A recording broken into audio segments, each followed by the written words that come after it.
இன்றைக்கி நம்ம திரைவிமர்சன நிகழ்ச்சியில் இயக்குனர் ஆதித்யா தர் இயக்கத்தில் வெளியே வந்திருக்கிற துரந்தர் பார்ட் 2 த ரிவெஞ்ச் படத்தை பற்றி பார்க்க போகிறோம். இந்த படத்துடைய கதையை பற்றி பார்த்தோம்னா, இந்த படத்துடைய பார்ட் 1லேயே மேஜர் போர்ஷன் முடிஞ்சு போச்சு. ஏன்னா பார்ட் 1ல் அவர் வந்து வில்லன்லாம் அடித்து காலி பண்ணியிருப்பார். அதுக்கப்புறம் பார்ட் 2ல் என்னடா எடுக்க போகிறாங்க அப்படின்னு சொல்லி தான் இந்த படத்தை பார்த்தோம். ஏன்னா இந்த படத்தில் யார் யாரை இவர் கொல்றாரு, ஏன் கொல்றாரு அப்படிங்கிறதுக்கான அர்த்தமெல்லாம் உங்களுக்கு பார்ட் 1 பார்த்துருந்தா தான் புரிய வாய்ப்பு இருக்குது. அதனால் பார்ட் 1 பார்த்துட்டு இந்த படத்தை பார்த்தீங்கன்னா இந்த படத்தை பார்க்குறதுக்கு உங்களுக்கு ஒரு ஈஸியாக இருக்கும். ஒரு புரிதலுக்காக பார்ட் 1னுடைய கதை என்ன அப்படின்னு சொன்னால், இந்தியாவில் வந்து பாகிஸ்தான் நேரடியாக நம்ம கூட சண்டை போடாமல் தீவிரவாதிகளை வச்சு நிறையா தொந்தரவு பண்ணிக்கிட்டு இருப்பாங்க. அதுக்கு பதிலடி கொடுக்கணும் அப்படின்றதுக்காக இந்தியாவிலேருந்து ஒரு ஸ்பை அனுப்பி அந்த உள்நாட்டில் ஒரு கலவரத்தை ஏற்படுத்தி அது மூலமாக நமக்கு தகவல்கள் எடுக்கிறதுக்காக ஸ்பை அனுப்பியிருப்பாங்க. ஸ்பையாக போன நம்ம ஹீரோ அங்கே யாராலெல்லாம் நமக்கு பிரச்சனை வருமோ அவங்களோடலாம் தொடர்பு ஏற்படுத்திக்கிட்டு அதுலேயும் முக்கியமான ஒரு தலைவராக இருக்கக்கூடியவர்கிட்ட ஒரு ரைட் ஹேண்ட் மாதிரி ஆகிடுவார். செகண்ட் பொசிஷனுக்கு வந்துடுவார். ஒரு சரியான காலகட்டத்தில் அந்த தலைவரே போட்டு தள்ளிடுவார். இவர் தான் போட்டு தள்ளினாருன்றது யாருக்குமே தெரியாது.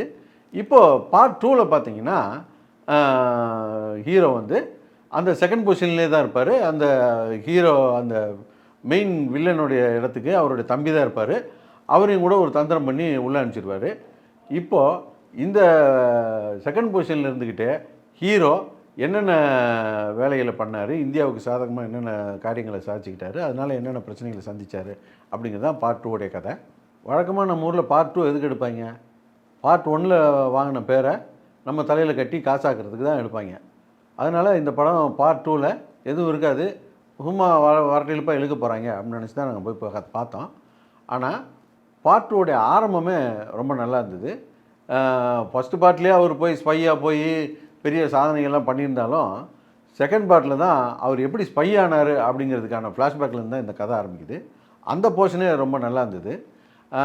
அது மட்டும் இல்லாமல் ஃபஸ்ட் பார்ட்லேயே படத்துடைய மேஜர் போர்ஷன் முடிஞ்சிருக்கும். ஃபஸ்ட்டு பார்ட்டில் நிறையா விஷயமும் இருக்கும்.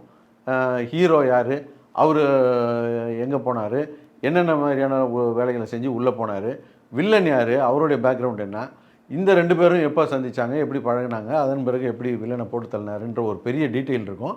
இந்த டீட்டெயிலை வச்சுக்கிட்டு ஒரு 4 மணி நேரம் படத்தை ஓட்டுறது கூட ஈஸியான விஷயந்தான். ஆனால் படமே முடிஞ்சு போன கதையிலேருந்து ஆரம்பித்து யூடியூப் ஷார்ட்ஸ்ல 3 நிமிஷம் வரைக்கும் தான் வீடியோ போட முடியும். முழு வீடியோவை பார்க்க சேனலுடைய பேருக்கு கீழே இருக்கிற லிங்கை கிளிக் பண்ணுங்க.